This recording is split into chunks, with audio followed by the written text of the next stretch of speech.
Hey, this is Tim Game Time. I'm gonna try to teach you guys how to play Scholars of the South Tigris. I think that the story behind the game is you're the Abbasid Caliphate sometime in the past, 9th century or something like that, and you're trying to make a manuscript, and you're gonna do that by translating scrolls. Okay, and that's kind of the main thing you're doing in the game. So a lot going on here. I have the game set up for 4 players. You are going to have a hand of cards. Okay, this hand, 7 at the beginning of the game, and each one is going to have a different ability at the bottom, and some will have abilities at the top. Okay, you're going to play these cards to action slots on your board. Okay, some have printed abilities that you can use when you rest, and some do not. Okay, you're going to be getting a lot of dice in the game, and you're going to be getting workers. And so if you played some of the other games from Garfield Games, then you may notice some of the symbols that are in here. But this game uses colors, and you're going to get dice, and you're going to put these dice into your bag. Okay, everyone gets a bag, so it's kind of a dice bag building game that uses workers but not worker placement, and you use cards to select different types of actions. So real quick, the dice, you've got the 3 primary colors here. You've also got white as a color, or lack of color, sort of. That's a dice you can get. And then you've got the secondary colors right here. You got orange, purple, green. Okay, you also have workers of each of the primary colors, and you have a white worker as well. There's also going to be gold and silver in the game. Those are your resources. You're also going to have influence of your color, okay, that you can put on scroll cards. But anyway, so what you're going to do is you're going to take one of your cards, okay, one of your cards in your hand on your turn, and you're going to go ahead and put it down on one of these actions. And you've got 4 actions, basic actions you can do. You have a 5th slot here where you can use it to hire a translator or move on the map. So you can do either one of those actions. But the actions are hire translator, move, research, or translate a scroll. There's also an unlockable spot over here where you can research or translate a scroll. And I guess I kind of should be showing you, you're going to start with this card that's going to tell you, you're going to put it right here. And it's going to automatically give you this ability when you rest. It's going to show you how to translate scrolls. So you're trying to get to Arabic. That's what your people speak. And you have different tiers. Arabic is 0. Persian Syriac is 1. Greek and Hebrew is 2. Chinese Sanskrit is 3. So if it's these ones, it's harder to translate back to Arabic, typically. This is going to tell you what you can do right here, and it tells you how to do the rest action. So you can work or you can rest on your turn. But the very first thing you're going to do in the game, and let me just talk about this real quick, is, like I said, I got this set up for a 4-player game. And this is how you're going to set it up no matter what your player count is. But starting with the player to the right of the start player, so the last player, they're going to pick a pair of one of these starting cards along with the translator. And the translator that they choose, say it's this one, they're going to put their influence on. And then they're going to get all these dice, put them in their bag. They're going to draw 4 dice, get a gold, get this much silver, grab these workers to their supply. And then this is going to let them, get 1 more dice from their bag. And each of the abilities on the bottom is different. And these little parts at the top are a little bit different per card. But anyway, you would get one of these, and once you're done with it, you flip it over like I was talking about. But okay, back to the action. So I got an action, and I'm going to get some starting dice. I'm going to put these in my bag. Say I got some blues and some white. And, say I drew them from my bag. So when I draw, I'm going to roll them like that. And so I can take these dice, and I can put them on the card. There's 2 slots on the card here. Don't worry about the ability on the bottom. You're not going to use that until you rest. But, if I put a 5 here, I have a 5 white action that I can do.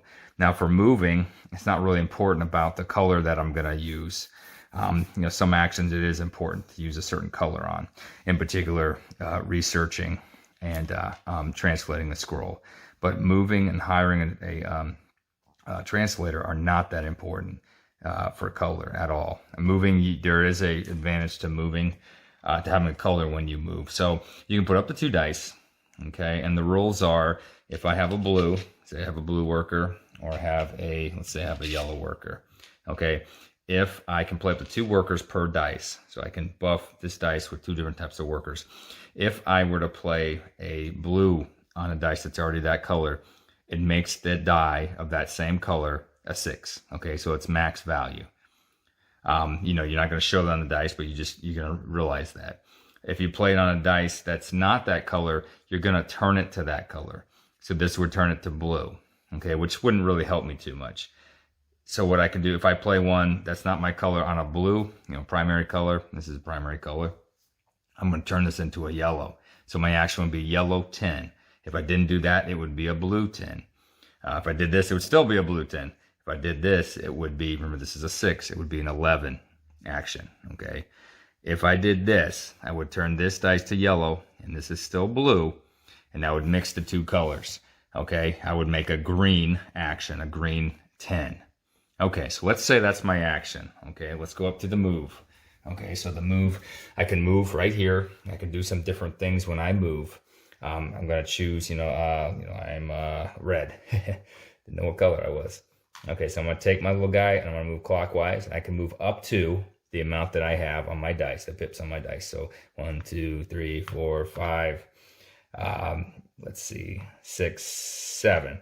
So say I move that far. If I move on these white spaces, I can do whatever it says. So this is grab any dice to my hand and roll it and get it immediately. This is get one from my bag. Okay. I don't get these unless I have the color. And the only way I get these is by moving past them. So remember my action was a green 10. So I would get these 2 coins before I did my action. Now, this is what the white does. Each white space does a different action here. This is get one influence and 1 the guilds in the House of Wisdom. This is get any color of worker. There's 4 colors of worker. This is get rid of a white dice. This is get gold from translators. Anyway, there's just different actions you can do. Don't worry about that too much. But if I land on one of these black spaces, say I land here, I look at the card here, the scroll card. These are all scroll cards right here. And the thing to know about scroll cards, if they give you the points in the top right, they give you a research of this type right here as soon as you deliver them to the House of Wisdom, or if I were to translate the scroll, it would give me this. That's the type of scroll it is. But also, I'm going to get the scroll in front of me. This is the civilization, the language of the scroll is written in. And then this is a bunch of bonuses I get. This is an instant, so I would kill a white dice in my bag, because white dice are bad. They count against you at the end of the game. And then this tells me at the end of the game, I get this much, this many points. Okay, if I have 1 and 3 dice total, I get 2. If I have 0 white dice, which is very hard to do, I would get 4 points. And this is how many translators I've retired. This is how much influence I have in the Green Guild. This lets me try to hire this girl. So not all of them give me points. This gives me a green dice and gives me points for green dice. And if I have 4, I get 4 yellow dice, I get 2 points. But if I were to go here, okay, I'm getting a little sidetracked here. I'm trying to explain too much. If I'm trying to go here, I go here, I can take this scroll, okay, I can pay 4 coins, and I'm going to show you why I'm paying 4 coins. I can place it in any of these slots in the House of Wisdom. Well, actually, I think I have to place it in the slot right here in the middle. Now, if there's already one here, I can place it on the bottom space. Okay, so I always pay 4 coins no matter where I put it, but depending on which guild I put it in, okay, I'm going to get that much influence. So I would, if I put it here in the purple guild, I would get 1 influence in purple. Okay, no one's here, so I would take control of it. It's worth that many points if I'm still in control of that at the end of the game. And I would also get 1 gold. And I would just take this and put it here. So that's what it would give me. Well, I would also get, like I was telling you, I would get this research. So I would go over to my research. I would find this guy right here. I would find my color, and I would go 1 up.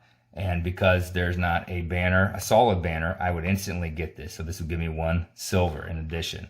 So you're going to do all that, in that action. Not to mention the 2 coins I got when I went past the green over here, if you remember. So there's a lot of little things to remember, but once you start playing a little bit, I think it gets easier. So depending on where I put it, I would get that. The green guild's worth the most. Purple guild gets to be put first on Caliph cards that you're going to get later. Okay, so that's the scrolls right here. That's the move action. So another action that we can do is, we can go up the research track. Let's go ahead and show that one. So I could go here. I guess I'm using a lot of blue examples here, but this would be a 6 blue, and you know what? Let's just make it a 10. We'll make this 6 blue, and then add it to the white. And the primary color always overtakes the white. So I would look over here at the research track, and then I have 4 different things I can do. For 1 dice of any color, I can get any color worker and a silver, so I don't move up in the research track at all. Okay, whatever color my action is. Okay, as long as I have 4, value of my dice, I can pay 1 gold. I can move up in whatever value. So it's blue, so I can move up in blue. Okay, and I can do whatever it gets. This means put an influence on any scroll card, either in the House of Wisdom or on the map. If I get 2 silver. Okay, that's what that means. For more, you don't have to pay the gold. You just get the goodies. And if you have 10, you pay 2 gold, but you move up twice in the same value that your action is, because it can only be 1 color. And then you get 2 silver. Okay, 6 different tracks here in the research. You get this many points if you've reached that, at least that high on the track, that space or above it, if there's a space above it. So there's definitely points in here. If you're ever going to move to the very top, you're going to get these goodies. Okay, you're going to get to go up in these guilds, or you're going to get gold. Okay, the solid banners here are for resting. When you rest, and I'll show you real quick.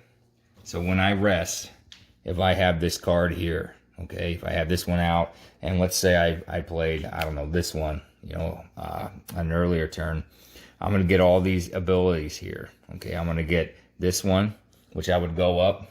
I would look right here. I can discard a worker to get a gold. And then the green one I was just showing you means that I can pay a gold, and I can raise up in any of these research tracks. I can gain a research in any of the primary colors. And then you always get the blue one, because you always have a card printed here.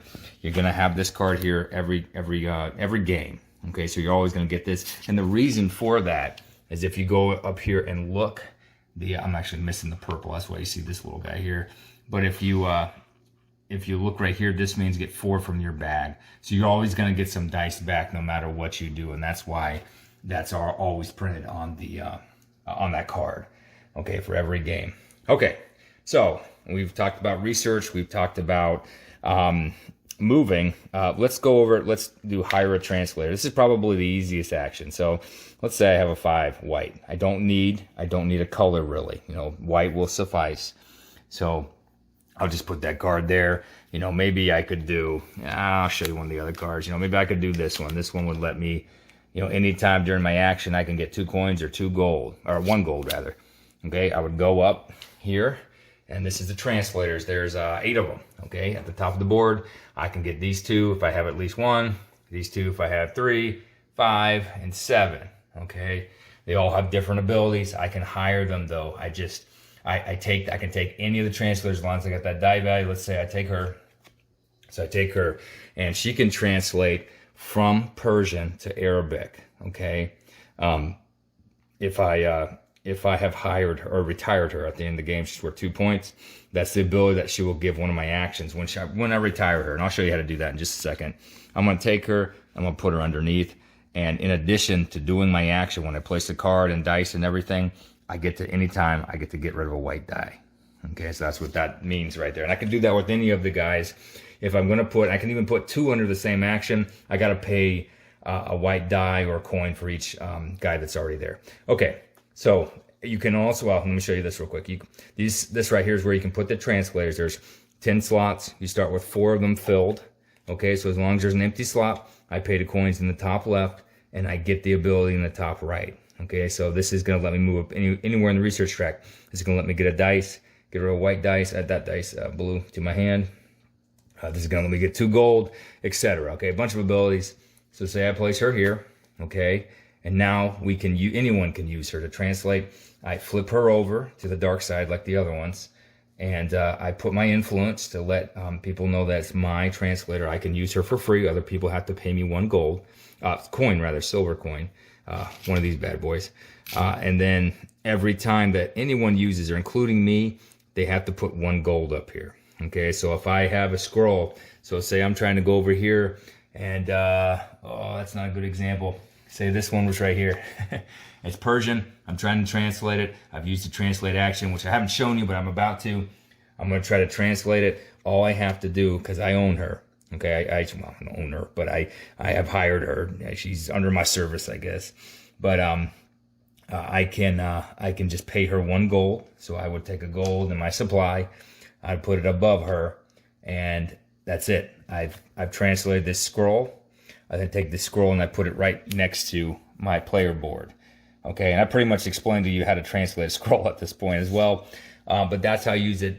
Some of the translators. Now it can get a lot more complicated than this. And if you look, this lady speaks Hebrew and Persian. It goes to Syriac, Syriac. I'm not sure how you say it. And then you might use over here from Syriac to Arabic. Okay, if there's a Hebrew or a Persian scroll. So I could have done that. In the example before. Let's put this back over here before I forget. Let's bring a Hebrew scroll over, say it's in over here, so I can translate them if they're over here. I can't translate them if they're on the left. That's one reason why you want to put them over here. So if it's Hebrew, I could take it, okay? This is a neutral one. No one owns it yet. I haven't really started the game, so I haven't really shown it, but say an opponent owns it, okay? The yellow owns it. So to use this one, I would need to put 1 gold on this translator up here. She can take up to 3 before she retires. This one could take 2.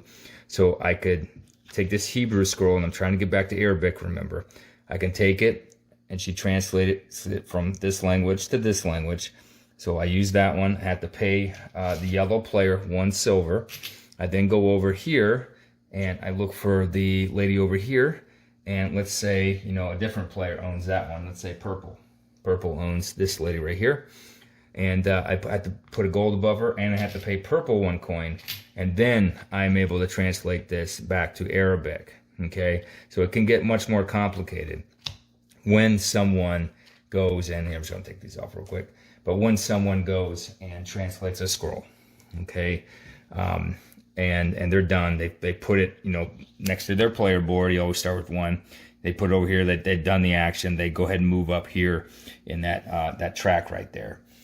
You go back and look at the board, and any of the guys, let's say my girl here, I was talking about this, let's say she has 2 gold above her, and anybody else that has the amount of gold that shows above them, you go ahead and discard the gold, discard your influence, and you take the person, and then that's when you're going to be able to put them. They're done. You can't use them anymore this game, and you put them under one of your actions here. Well, one of these 4 actions, I should say, maybe this one. Okay, and she's done. You can't use this translator for the rest of the game, and she's going to buff an action for the rest of the game. So that's how hiring a translator works. Now, you can do what's called dispatching a translator the same way that when you go and use this action, okay, right here, you can go, instead of doing all the stuff I was just talking about, you can just get what's up here on the top right. So this is pay 1 worker, and you get 1 influence in any of the guilds over there. You just take an influence, and I just say, okay, right here. And I should probably show you how the influence works a little bit. So, say purple has an influence here, and I get an influence from that guy. I decide to put it there. I don't take control of it until I get another influence. As soon as I have more influence, I put it there, and I say, get out of here, purple. And I go up here, and I have control of it now because I have more than him. And now purple, if they want to get it back, they have to put 2 influence on here, and then they would kick me out because they have more than I do. So that's how it works. If you have more, you have an advantage. It's harder for the opponent to overtake you. That's how that works. I pretty much explained how to translate a scroll through talking about the translators. This is the translate action. So if you want to translate, you're going to put your guy here. There is one thing I need to talk about. So there's 3 guilds in the game: purple, orange, and green. And we've been talking about them a lot, but their color is important because they coincide with the secondary color dice down here. Okay, so you don't have to have these dice, but it's certainly easier if you do. But if I want to get the purple, I need a blue and I need a red. Okay, so if I wanted to translate a scroll, I put my guy there. Doesn't matter about the numbers, only the color. Okay, I would put these here. I combine them. It's a 7 purple. Number's not important, but the color is. I go up here. I can't translate this one because I don't have an orange. I can't translate this one because I don't have a green. I can translate this one, or at least I can try to. So I could take it. I can try to translate it, and I could try to take it from Chinese to Syriac, and then from Syriac to Arabic. So that's how I could translate this one right here. When I translate it, I would get I'd get these points at the end of the game. I would move my research up here. If it goes to a space, again, I was talking about this earlier, but if it goes to a space that has no solid color, then I get it. If I go up here, then I get to get that at the end of the round when I rest. But yeah, and that's basically how you translate. It's the color. Remember, this is color. This is also important for color, unless you're doing the first one. Moving, I need to put this one back. Moving is, it's important to have, it's really important for your number, how far you move. It's only important for color if you're going to go and get one of these special things, which most of the time I did when I played. And then translators, hiring translators or dispatching. I'm sorry, she's supposed to be like this, but it does not matter about the color. Only the number matters, and really only up to 7. Okay. So we talked about a lot of the basic stuff that we're going to do. There's one more thing I need to show you. So we come down here. I kind of made a mess of my own board. Remember, you can always do this. And now you can rest, and it kind of tells you what rest does here. It's the first time you do it, it seems a little complicated. It's not that bad. I'll go through it. But I did want to tell you how to unlock your special action here. So in order to unlock this action, I have to do something with this this type of translator, and that could be hiring them, dispatching them, using them to translate, stuff like that. Anytime I'm interacting with him, I can take this guy off here, and this is one of 3 things I got to do in order to flip this card, so I'd instantly get this guy to my supply. Okay, if I translate a scroll from the green guild, I'm going to get the red guy. Okay. If I have 3 research in this, I have mathematics maybe, I'm going to get this purple die to my bag. Okay, that's what the plus means. Unfortunately, it goes to your bag. So when I've done all of these, okay, I take this, and in addition to the 7 cards I normally have in my hand, I now have a special one here that has a pre-printed white die. So I only need, in fact, I don't need any dice to play it. I can just use it as a white 5, which is pretty cool. I actually put dice with it, but yeah, I'm sure you can use it that way. It's also got a special ability, which, yeah, just spend a worker to get rid of a white die from your bag or play area. You also have access to this action here when you rest, which is going to let you get an extra die if you haven't placed something there, or let you do this action if you do place something here. Because remember, if I put this on top of there, I'm not going to get this rest action. Okay, and resting. So let's talk about resting. Now that I've talked about pretty much everything else. So if I rest, I'm going to reveal the bottom scroll card. So there's a deck of scroll cards, okay? There's actually 2 of them, but I'll just show you the one that's important. So you're going to reveal the bottom card here, okay? And here, yeah, let's reveal it. It's going to be this one, okay? Sanskrit. And so what I do is I look at the victory points up here. I look at the black marker here. So you probably wondered what this is. I take it and I move it. Oops. I move it 5 spaces. So 1, 2, 3, 4, 5. Okay, I then look at this one right here, and if this one has an influence on it, then this card right here is gonna get discarded maybe, or if there's an empty slot over here in the House of Wisdom, say if this one's empty, then the card I just drew is gonna go right over here in the empty slot. But if there's an influence here and the card over there is full, I'm gonna discard this card. I'm gonna throw it out of the game. Okay, if there's not an influence here, okay, I can choose to either put this card here in this slot, or I can take this one, and if there's an empty slot over here, I can choose which one goes over here and which one stays over here in the map. Okay, and that's sort of how that first part works. It's going to give you a new card. That's what's important about it. Income. So the income, I'm going to use all my symbols here. So, if I got these symbols down here, say I got it like this, maybe I'm going to be able to go from left to right, and I'm going to be able to do this thing. Go to research track, do what it says there, get a coin, go to the research track and see if I've, what bar I've got. So let's show real quick.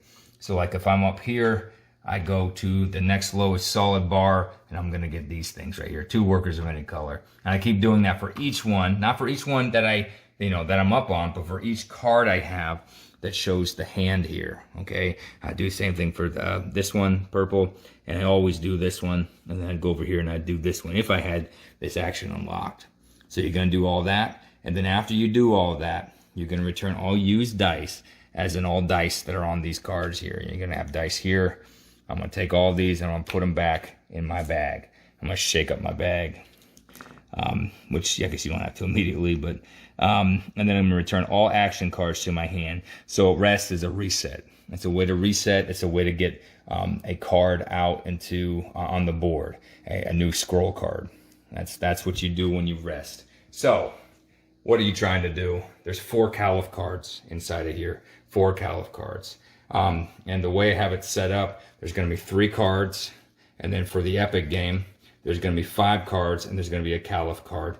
So let's go ahead and check out where the Caliph card is. Okay, here he is. Okay, so the first Caliph card. Okay, there's 4 of them. When the 4th one's drawn, you're going to finish the round, and then you're going to play one last round. Everyone's going to get one last turn, and then the game's going to end.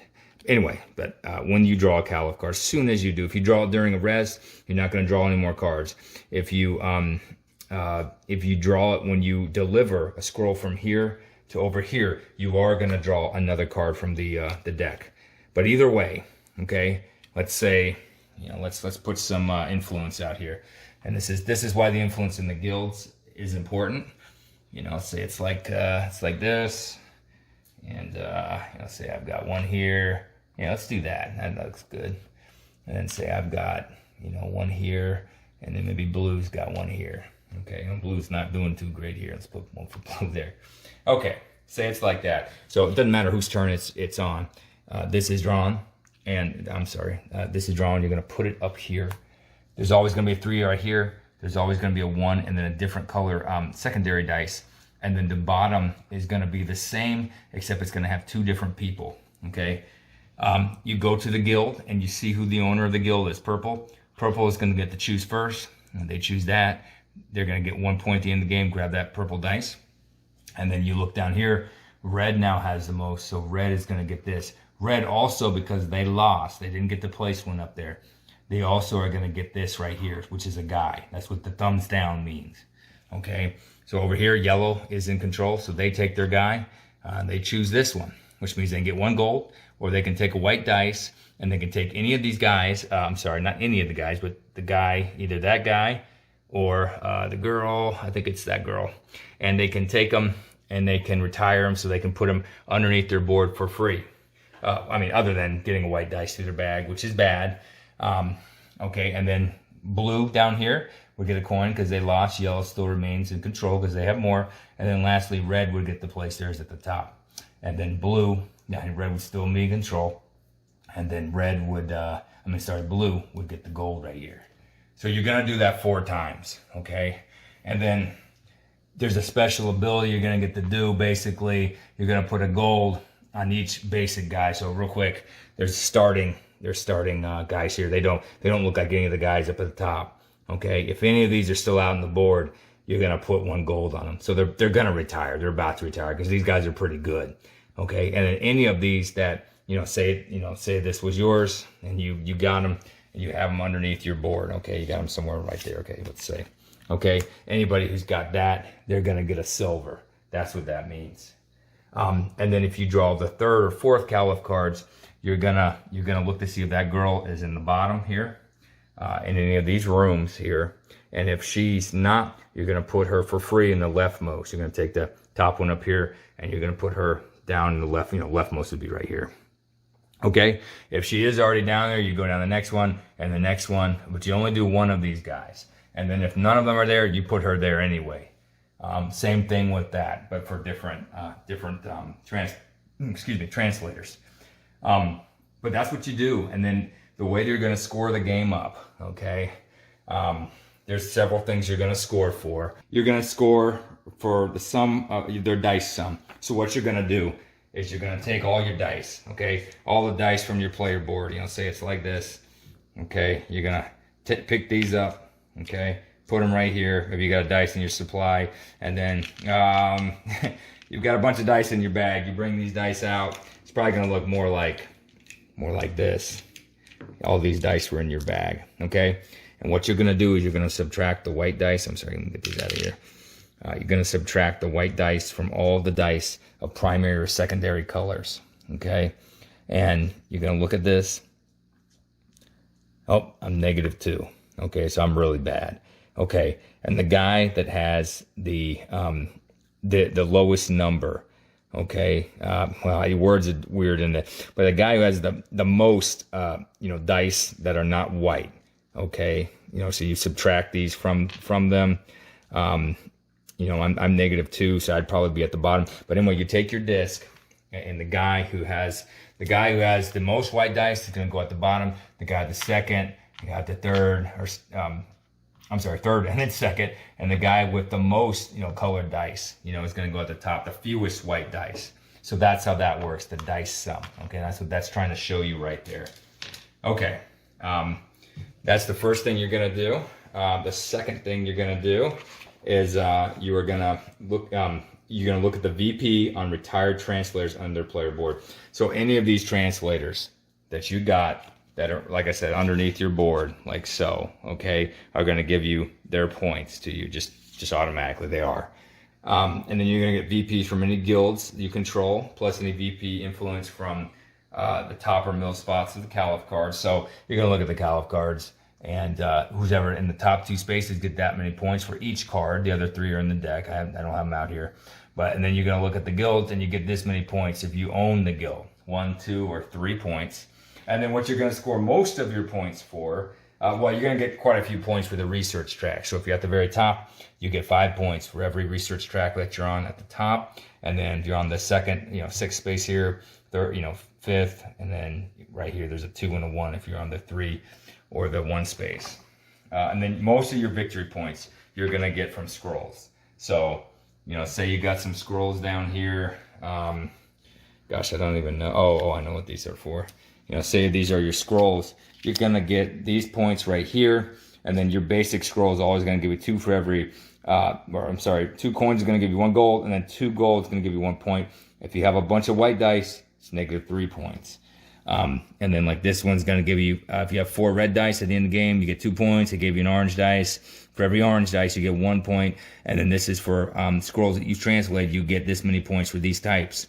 This many points for these types. And this is how far you got on the research track. If you got all the way to the top, you get 4. If you got to the 4th or 6th space, you get 2. Plus this 2 right here. It's always the plus here. But that's what you do. You score up. There's some tiebreakers. Not sure if you're going to have a tiebreaker. Look in the manual. It'll tell you. But that's Scholars of the South Tigris. I hope this gives you some idea of how to play. Thank you so much for watching. Bye-bye.